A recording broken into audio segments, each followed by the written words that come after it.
Hello everyone, I'd like to welcome you here today. Okay, so as you can see up here, the title of the presentation is an overview, and I've done it in a slightly different colour because you have a rough idea already how to use some of the elements. So it's how to create a HTML web page using TextEdit, okay? And this will be presented by my good self, Terence Erraught, okay? So, who I am. So as I've just mentioned there, Terence Erraught is my name, and I'm also a part-time lecturer at Griffith College Dublin and a visual artist. Alright, so if very quickly, as quickly as that, could you give a name and a current occupation, or something very quickly about yourself, please? Emily Cobbler. Emily Cobbler. Okay, next. I'm Ciara Scanlon, and I'm an artist, curator and care worker. Good. I'm Fiona McMorrow, and I'm a barrister and student. Jessica Conway, artist and student. Excellent. Then we all know each other. We're all happy and set. Very good. So, the overall aim, just to clarify, is to introduce the group, that is your good selves, to the basic procedure of creating a web-ready HTML document by using TextEdit, which is an application or program, as you know, on a Mac. All right. And during this presentation, you will have observed how to complete the 5 objectives required to complete this task. So, we'll have a quick overview of the 5 objectives individually. So the first one will be to open TextEdit, the program itself. Then we will look at where to place the HTML, the head, and the body opening and closing tags. Okay, so these are all called tags. We have an opening bracket and a closing bracket in each of them. We'll look a bit more at that again.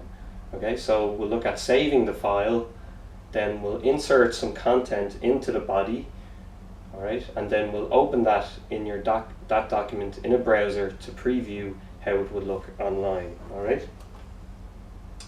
So the first objective, to open TextEdit, okay?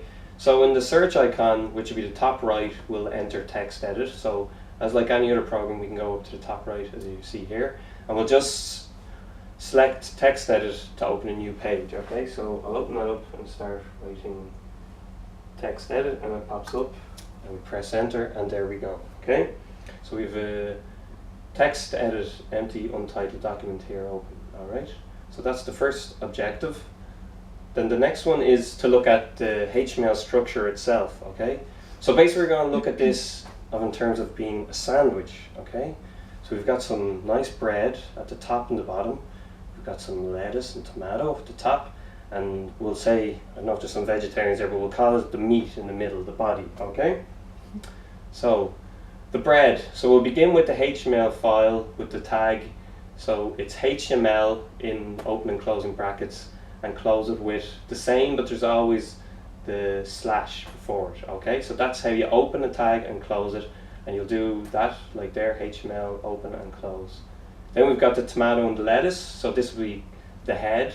So you'll open head and close head, okay? So pretty simple. So that'll be inside, and we'll show it visually again in a minute. And then next you've got the meat. So this will be the main body of the text, and this is what you'll see in the browser. So that's actually the content, whatever you want to see when you go online. So you'll put it inside the body, okay? So just really quickly, so within TextEdit, we're going to insert some HTML. So this will be like the bread, the head, we'll open and close head tags, be the tomato and the lettuce, and then open and close body tag, which will be the meat, okay? So we'll go back in there and have a look at that. Alright, so we'll just type in here, open bracket, HTML, and we'll close it. Okay, so that's the top slice of the bread. Then we'll put HTML in a closed bracket, so that's the bottom of the bread, okay? Then next we'll put in the head, so HEAD, and we'll close it. So that's the opening tag, beg your pardon. And then we'll put the slash in, so it's closing it, and everything's spelled right there. Yeah, looks good.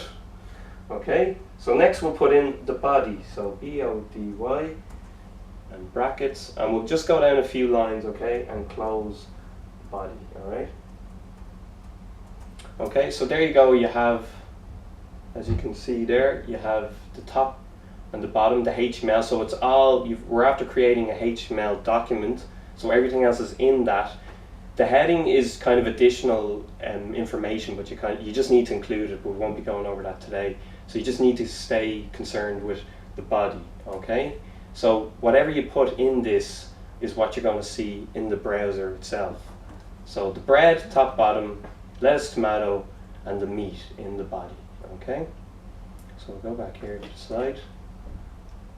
Now, so the next objective is saving the file itself, okay? So it's very, very simple in that it's like any other program. We're just going to go to File at the top in the menu bar on top, Save As, okay?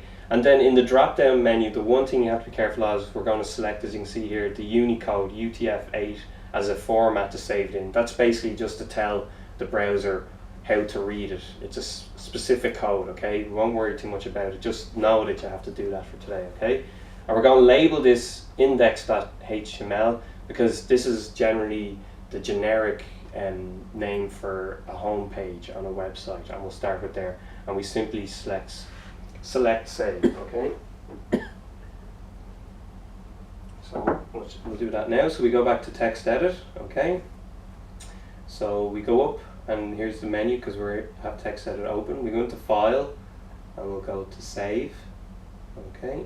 So it pops down. It's already selected here, but as you can see, if it's on something different, you would just open the drop-down menu and select UTF-8, the Unicode, okay?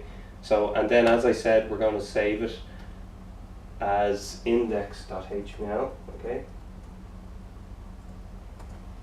Alright, we'll just save it for the desktop for now for a moment to keep it simple. Alright, and we hit save. Alright, and there we go, we have it on the desktop. Alright, so next objective, okay? So we're inserting content into the body. So what we're going to do is we're going to open our index.html document, okay, in the text edit, and we're going to click in between the opening body and closing body tag, okay? And we're going to, as it says literally up here, to insert some text. For example, we'll put in something really original and exciting, like my first HTML website, woo! Alright, and next we're going to save this by, as very obviously, hitting File and Save, okay? So we'll just open up the file here, and we'll put in some quotation marks. So my first HTML website, some excitement in it, okay? And we'll go up to File, and we'll Save, okay? So now index.html is saved as, and as we can see, it's now saved with the new content put into the body tags, okay? So the next objective would be to basically preview this in a browser, basically how it would appear to the user if it was online, okay? So what we're going to do is we're going to open a browser, we're going to select File, select Open File, and then navigate to your saved index.html, which in this case is on the desktop, and we'll select Open or Choose depending on your PC or Mac, but in this case we're on a Mac, so it'll be Choose, okay? So I have a browser Chrome open here. I just open it there. So I go up to File, I go down Open File. Okay, so we're in Documents there. Go to my desktop and index.html and Open. Okay. Okay, so there we have it. So at the moment, if we put content into the head, remember the lettuce and tomato, that's what would appear in the tab at the top, but we won't be doing that for the moment. So here we have the content, so my first HTML website as it would appear online in a browser, okay? So, next back to this. So some basic kind of troubleshooting that I think most people encounter and go, oh no, why isn't it working? The most obvious one is in text edit preferences. You have to make sure it's saved as a plain text file, okay? Then spelling is really important. If something's spelled right, generally they just don't work. The tags, they won't work. The HTML code needs to be spelled correctly generally, okay? keep the structure clear and simple, know what you're doing, don't make it messy, make sure you know what's where, keep the structure, okay? It's all about structure. And then finally, always label your files and folders as simply as possible. Know where everything is, make it easy for yourself, okay? Now, so very, very briefly go over the summary. So, open text edit, then we looked at the HTML, the head, the body, opening and closing tags, the sandwich, okay, think about the sandwich and how everything is placed within it, and the content right in the middle, then how we inserted content into the body, or what we were calling the meat in the sandwich case, save and name the file, and then open your document in a browser to preview how it would look online as a working web page, okay? So, that's the presentation. Has anyone any brief questions to ask? Oh, very quiet. Very clear. Very clear and concise. Thank you very much. Like a sandwich. Okay. Okay, so it was a good analogy to sandwich. Yeah. That's some good feedback. Okay. Yeah. Right.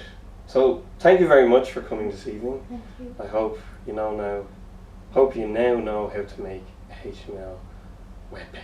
Okay, thanks very much.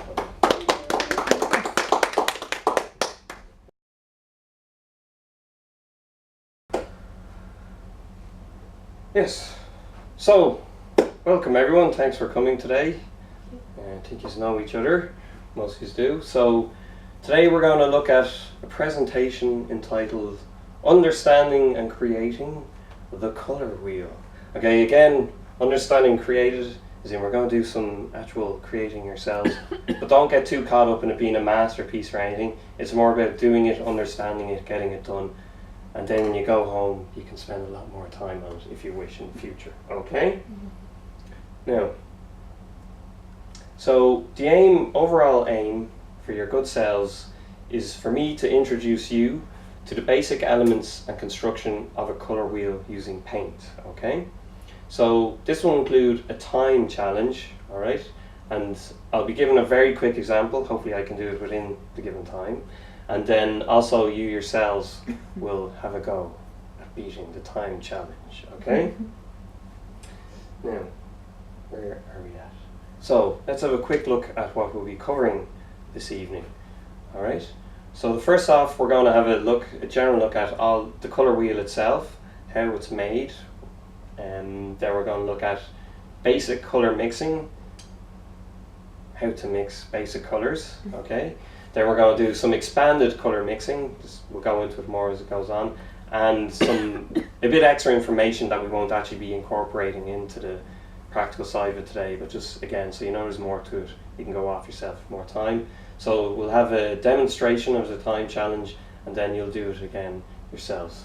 And I'll buy the winner a drink after, okay? So, very good. Here we go. So, the colour wheel. This is a very fine example of a colour wheel, okay? So you could say maybe it looks like a pie or a cake. So at the really basic elements, it's made of 6 parts or slices or sections, okay?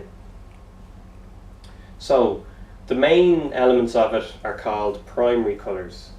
These are red, yellow and blue, okay?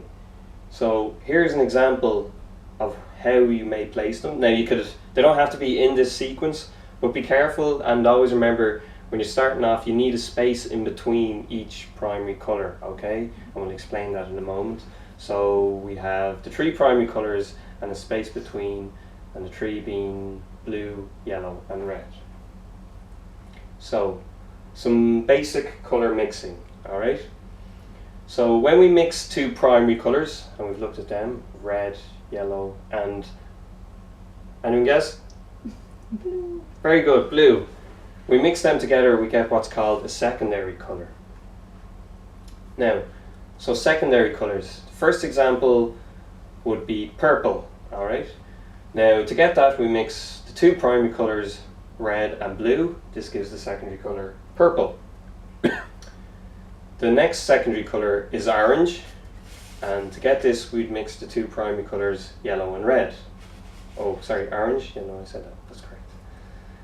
And then the third secondary colour is green, and we mix the two primary colours, yellow and blue. All right. Now, so we're going to look at something called complementary colours. So each primary colour has a complementary colour. All right. Now these sit opposite each other on the colour wheel. Now complementary colour is I don't know, maybe it complements it, but it also contrasts it. As in, if you sit them next to each other, it would make a colour really pop. Okay, so I'll show you some examples here. So complementary colours, in our case there'd be three. So red and green are the two complementary colours. Blue and orange. Alright, so see how they're opposite each other on the colour wheel. And yellow and purple. Alright, now, so maybe times when you might use this, you might want to really make something a bit like exciting or like really jump out. So you might have red on top of green, or in this case, a sign with purple writing on top of yellow. Alright, so just very, very briefly, just some expanded colour mixing, so some more theory. So the centre of a colour wheel, some colour wheels include a colour right in the middle, alright? So this is basically an accumulation or an amalgamation of all the three primary colours mixed together, alright? So this gives, in most cases, a black or grey. So as I've said here, depending on the pigments, because if the quality of the paint, it mightn't be pure pigment, maybe you put too much of one colour more than the other, and pretty self-explanatory. So there's an example, okay? So we'd have the three primary colours, the three secondary colours, and all of them together in the middle. Now, we also have what are called tertiary colours, we'll very briefly talk about. So most colour wheels are based on the three primary colours we've looked at, the three secondary colours, okay? But you can also have the 6 intermediates formed by mixing, as you see here, a primary with a secondary colour, alright? And these are known as tertiary colours. So in this case, the colour wheel will have a total of 12 divisions, okay? So it can get a bit more complicated as you go on. In this example, it just says violet instead of purple, but it's the same principles, okay? So I'm going to do a very, very quick time challenge, okay? So this is what I want you to try and do in 3 minutes. I'll try and do as quick as I can. So I'm going to get the 3 primary colours down, okay? Oh yeah, right? Oh yeah, I forgot something. Okay, so you can dish them out yourselves if you want to wash your brush in between each one, which is a good help. So leave a space between each primary colour. Okay, so we've done yellow and blue, and now up to red.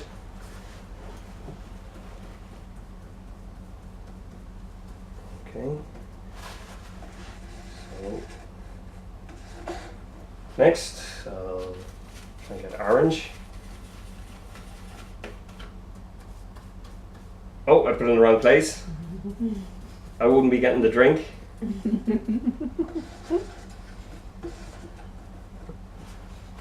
So none of you pointed that out. My God. So I'm going to mix blue and yellow. Give it a screen. Blue and yellow.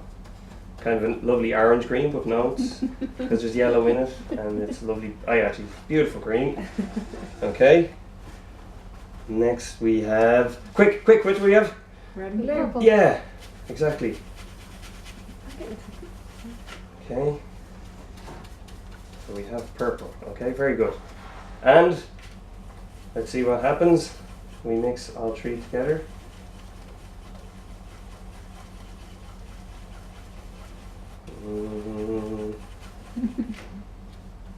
Now, okay. Way over the minute and a half. Okay. I'm going to give you 3 minutes starting from now. Go.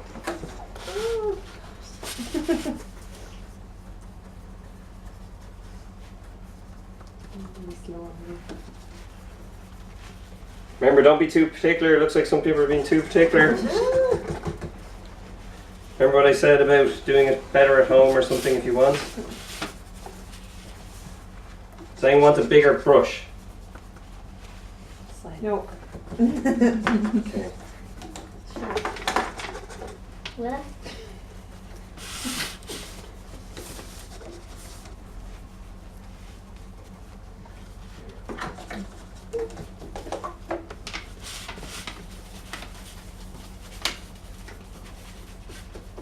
where's the 1 minute's gone. How long did you do it?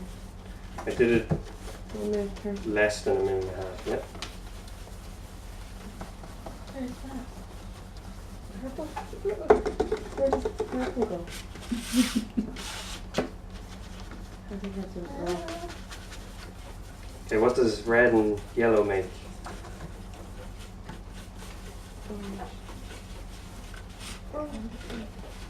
Oh no. Oh no! I think I see a winner already.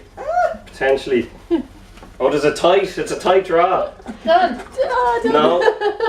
Okay, we have a winner. Someone who finished it. Someone's not finished and they think they're finished. Oh no! What? It's the middle meant to be done? Middle. What's the middle? Like a mixture. An amalgamation of all the colours. I must have fallen asleep for that bit. Is that it? Very good. Jessica. Kira won. Kira's Not somewhere fair. in the lines. Well done. Okay, way faster. That's so Way nice. faster than that. Okay, You cheated. so Big girlfriend. very good. So let's go back. Everyone congratulate everyone, yeah, well done. Yeah, well. Excellent. Because everyone's right though. Let's see. Orange, It was. purple, green, red and blue makes orange. Oh no! Uh-oh. We might have to relook at who would win. Yellow, red, It's orange, a pink to green, me down there. purple. I don't know, but the middle is very dark, which is good. This is very dark as well. I don't know, we'll find it out later, right? Okay, so let's go back to the presentation. I got mine. So let's summarize. Let's focus here, people. Come on. Less than a minute left, right? So we looked at the colour wheel, made of 6 parts, 3 primary colours, red, yellow and blue. Let's focus, Emily, come on. Sorry. Red, yellow and blue, 3 secondary colours, purple, orange and green, and then expanded on that with the idea of tertiary colours and an amalgamation of the colours in the middle. We did the demonstration, which I messed with a bit but corrected and no one noticed. And then you did a group activity very faster than the time allocated, so well done to everyone. And some mistakes were made, but they were made aware of and we built on them and improved better. Okay? So any questions on any of all this? Who is the winner? I think Jessica's the winner because she got it done. Completely filled in and I think the quickest. But it was close. So Fiona was second, I think. And Kira and tied Fiona and Emily and Kira came last. Okay? So thank you very much. You're a wonderful class. Thank you. And Thank you, hope Mr. you learned Thank you. a lot. Alright? Thank you.